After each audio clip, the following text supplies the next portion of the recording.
आपका एक लाइक और कमेंट मुझे नेक्स्ट वीडियो बनाने पर मजबूर करता है, तो प्लीज़ लाइक और कमेंट ज़रूर करें।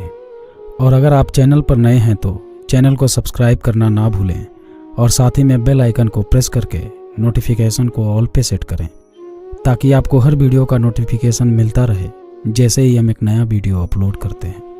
मैं अर्जुन भैया की तरफ देखा। भैया जाने की इजाज़त देते हुए बोले, हाँ शाम हो गई है, जाकर दीपा को उसके घर छोड़ दो। मैं बाइक लेकर दीपा के घर के लिए निकल पड़ा। वह मेरे साथ बाइक पर चुपचाप मूर्त होकर बैठी थी। मैंने दीपा को शांत बैठा देखकर बोला, दीपा प्लीज आप सब लोगों को माफ़ कर दो, वो लोग कुछ ज़्यादा ही बोल दिए थे। वो बोली, मैं तो उन लोगों को कब की माफ़ कर दी हूँ, बस तुम्हें माफ़ नहीं किया। मैं चौंकते हुए बोला, मगर मैंने क्या किया, मुझे क्यों नहीं माफ़ की तुम? दीपा इस बार हंसती हुई बोली, क्योंकि तुम उस वक्त से ही उदास उदास सा चेहरा बनाए हुए हो। उसकी हंसी सुनकर मैं भी हंस पड़ा। कुछ मिनट बाद मैं दीपा के घर पहुंच चुका था। वह गाड़ी से उतरकर अपने घर के दरवाजे के अंदर जाने लगी। फिर पीछे मुड़कर बोली, क्या कुछ देर तुम रुक नहीं सकते हो?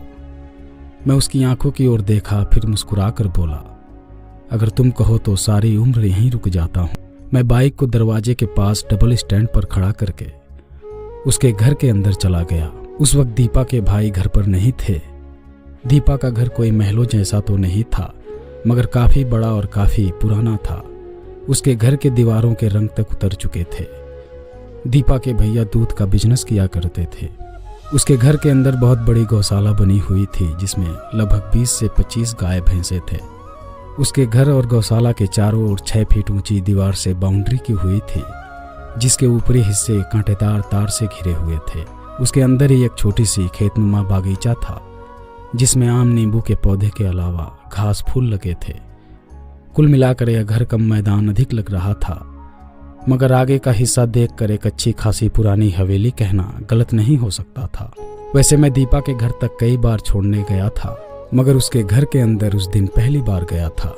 दीपा अपने हाथों से अपने घर और गौशाला को इशारा करती हुई बोली, निशांत यही मेरा घर है, एक छोटा सा कुटिया। मैं बोला, बहुत ही प्यारा घर है। वो बोली, हाँ मेरे लिए और मेरे भैया के लिए यह सबसे प्यारा घर है। वो बोली, शायद तुम्हें इस घर में अच्छा ना लग रहा हो। मैं बोला, पागल हो, सच में मुझे तुम्हारा घर काफ़ी अच्छा लग रहा है। ठंडी हवा, खुली आसमान, कमरे के नज़दीक पेड़ पौधे और फूलों से लदा फूलों का पौधा वाकई में काफ़ी खूबसूरत है। दीपा एक प्लास्टिक की कुर्सी मेरी तरफ बढ़ाते हुए बोली, इस कुर्सी पर बैठो, मैं तुम्हारे लिए चाय बनाती हूँ। कुर्सी बीच से टूटा हुआ था, जिसे पतले तार से जोड़कर बैठने के लायक बनाया गया था। मैं बोला, नहीं, मैं चाय नहीं पीऊँगा, अभी तो वापस जाना होगा, फिर कभी आऊँगा तो ज़रूर पी लूँगा। मैं वहाँ कुर्सी से उठकर वापस घर आने के लिए दरवाजे के पास आ गया। मुझे दरवाजे तक छोड़ने के लिए मेरे साथ दीपा भी आई। कुछ पल तक मैं उसके चेहरे को निहारता रहा। उसके बाद उसके हाथों को पकड़कर उसे अपनी बाहों में लपेट लिया। वह भी मुझसे कुछ मिनटों के लिए लिपटी रही। उसके बाद वह मेरे गालों को चूमकर मुझसे थोड़ी दूर पर खड़ी हो गई। उस वक्त उसकी आंखों में मेरे लिए बेइंतहा मोहब्बत दिख रही थी। मैं बोला, ठीक है दीपा, अब मैं निकलता हूँ। अब अगले दिन कॉलेज में हमारी मुलाकात होगी। दीपा अपना गर्दन हिलाकर मुझे जाने की इजाज़त दी। मैं अपनी बाइक स्टार्ट कर अपने घर चला गया। अगले दिन मैं और दीपा सुबह 9 बजे कॉलेज पहुँच चुके थे। उस दिन कॉलेज में प्रत्येक दिन की अपेक्षा कुछ ज़्यादा ही हलचल थी। उस दिन हमारे कॉलेज में छात्र संघ के चुनाव के लिए उम्मीदवारों का नॉमिनेशन शुरू होने वाला था। मुझे इन सब में ज़्यादा इंटरेस्ट नहीं होने के कारण इस पर ध्यान ना देकर मैं और दीपा कॉलेज की लाइब्रेरी में जाकर बैठे थे। वैसे मुझे लाइब्रेरी में पढ़ने की ज़्यादा कुछ खास आदत नहीं थी। मैं अधिकांश समय लाइब्रेरी में बुक पढ़ने के लिए नहीं, बल्कि दीपा के साथ समय बिताने के लिए जाता था। हमारी आंखें लाइब्रेरी की किताबों से ज़्यादा दीपा के चेहरे पर टिकी रहती थी। मुझे हमेशा लगता था उसकी गुलाबी होठों और मासूमियत भरी चेहरे पर ही मेरी आंखें जमी रहे। दीपा किताबों को पढ़ते हुए तिरछी नज़र से मुझे बोली, निशांत तुम छात्र संघ के चुनाव में किसे वोट देने वाले हो? मैं बोला, अरे अभी किसी का नॉमिनेशन तक नहीं हुआ है और तुम अभी से ही वोट देने की बात पूछ रही हो। अच्छा तुम बताओ, तुम किसे वोट दोगी? दीपा किताब से नज़र हटाते हुए बोली, मैं तो दिवांशु को वोट दूंगी, वह आज नॉमिनेशन फॉर्म भरेगा। मैं थोड़ा हैरान होकर पूछा, कौन दिवांशु? वो बोली, अरे वो मेरे क्लासमेट हैं। मैं बोला, अच्छा कहीं वो तो नहीं जो अमिताभ बच्चन जैसे दाढ़ी रखता है? दीपा ने जवाब दिया, हाँ तुम सही कह रहे हो। इस बार छात्र संघ चुनाव में वह चुनाव लड़ने वाला है, मगर वह तो फर्स्ट ईयर का स्टूडेंट है, भला उसे कौन वोट देगा? और वैसे भी कोई उसको क्यों जिताना चाहेगा?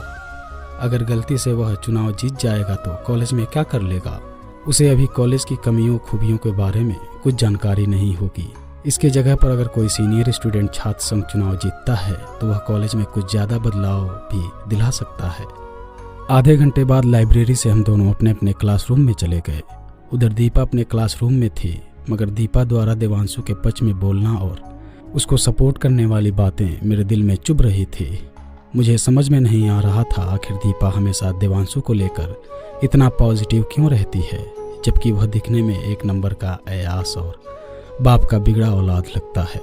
कहीं ऐसा तो नहीं दीपा देवांशु को पसंद करती है? नहीं, ऐसा कभी नहीं हो सकता। दीपा कभी भी ऐसा नहीं कर सकती, मैंने खुद को बुदबुदा कर बोला। कॉलेज के ब्रेक समय में मैं कैंटीन में बैठकर पिछले 20 मिनट से दीपा का इंतजार कर रहा था।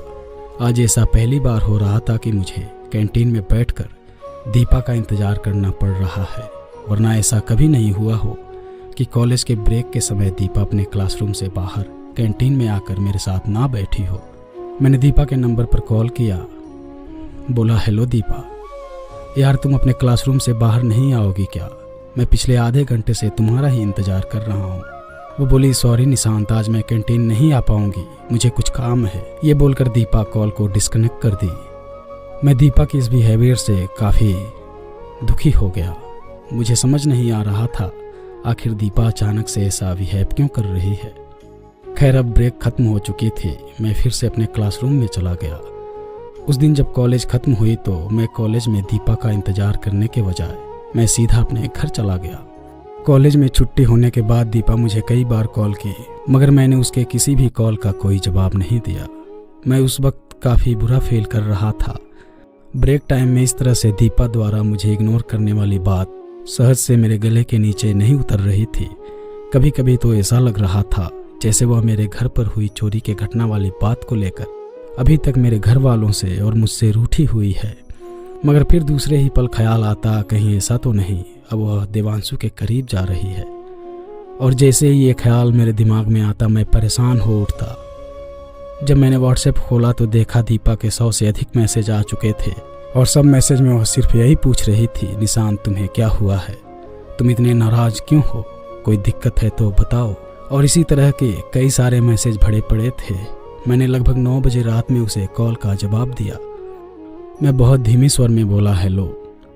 वो बोली, यार तुम मेरे कॉल का जवाब क्यों नहीं दे रहा था?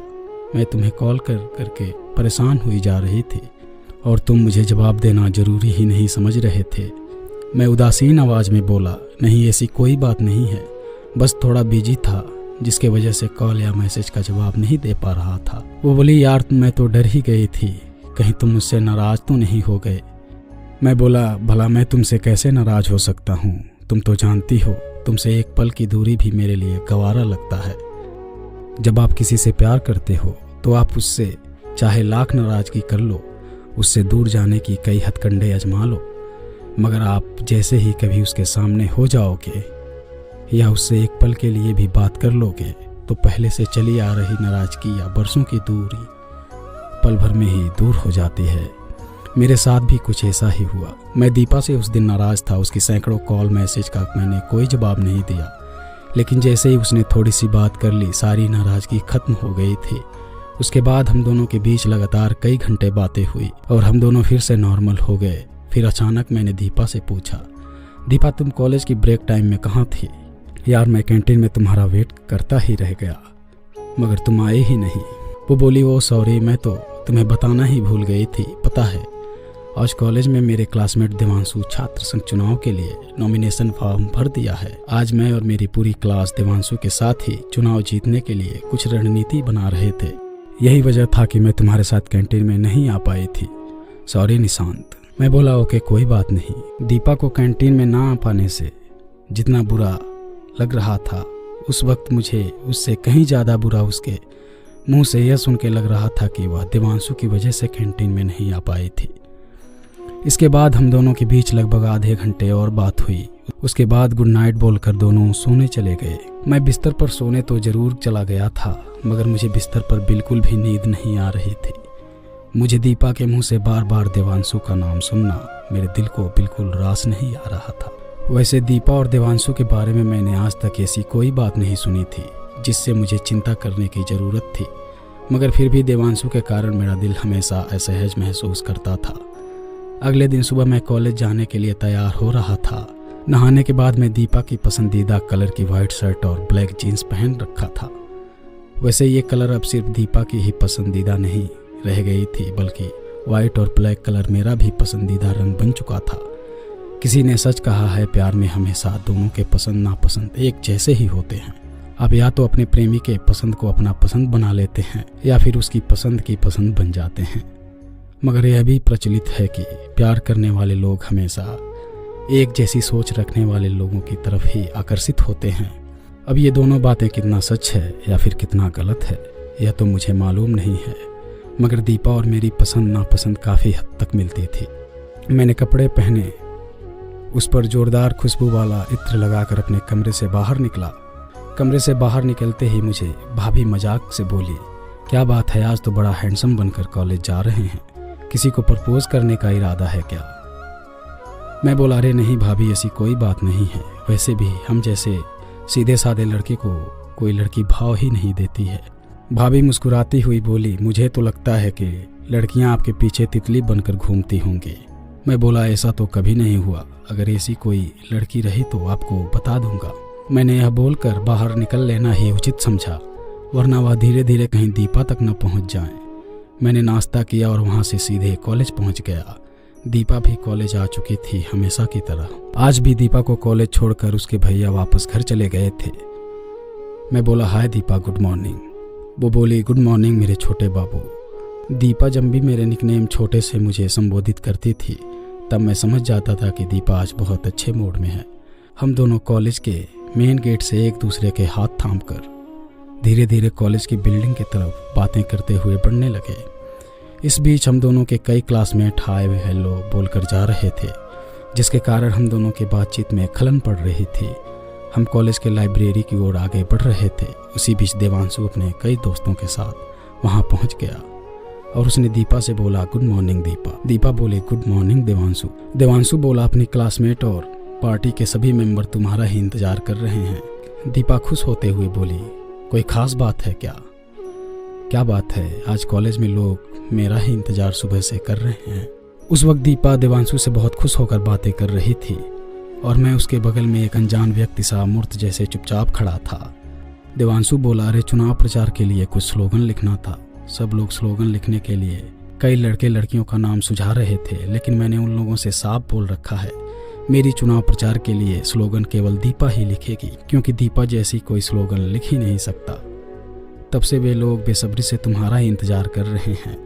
वो बोली, थैंक्स देवांशु कि तुमने स्लोगन लिखने के लिए मेरा नाम सुझाव में दिया है। मुझे भी स्लोगन लिखने में बहुत मजा आता है।